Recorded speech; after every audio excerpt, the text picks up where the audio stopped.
Some of the signs of unresolved trauma are that you keep busy a lot, that you can't always be with yourself and be with your emotions.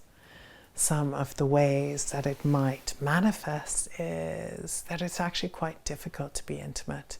It's quite difficult to explain what's on the inside to, say, your partner or to your children, to your parents. You may be people-pleasing. You may think about what others want more than yourself, because subconsciously you're just thinking, oh, it's not that important. It's more important to please other people, right? All of this can show up in the bedroom completely, right? Where you don't feel like having sex feels good anymore, and it's just a chore, and you're like, oh God, when is this over?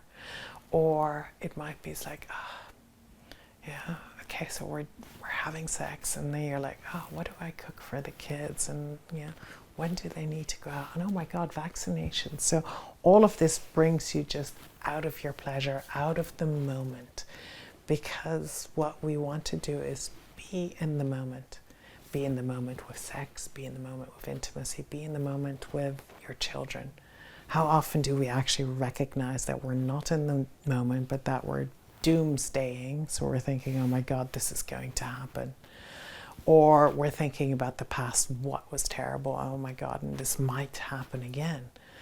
So the beauty is like, bring it back to the moment. Breath, movement exercises, just awareness. It's like, oh, how is this perfect right now?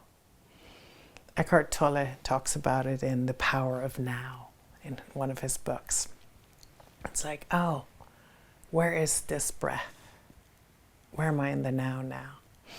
Yes. And as long as you can say, yes, I am now feeling all of my body. I'm not thinking anything.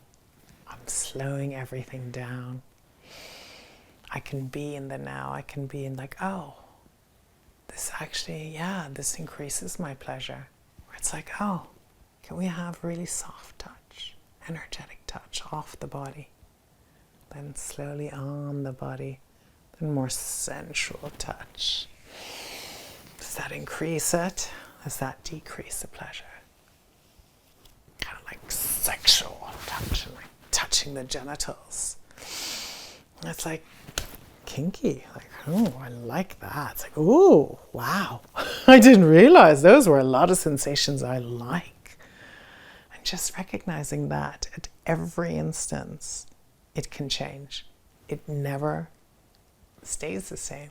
And oftentimes we're looking for that pattern, right? It's like, oh, if I just touch her here, kiss her there, tell her this and that, then we're in like a big dog. It's like, yeah, it doesn't quite work.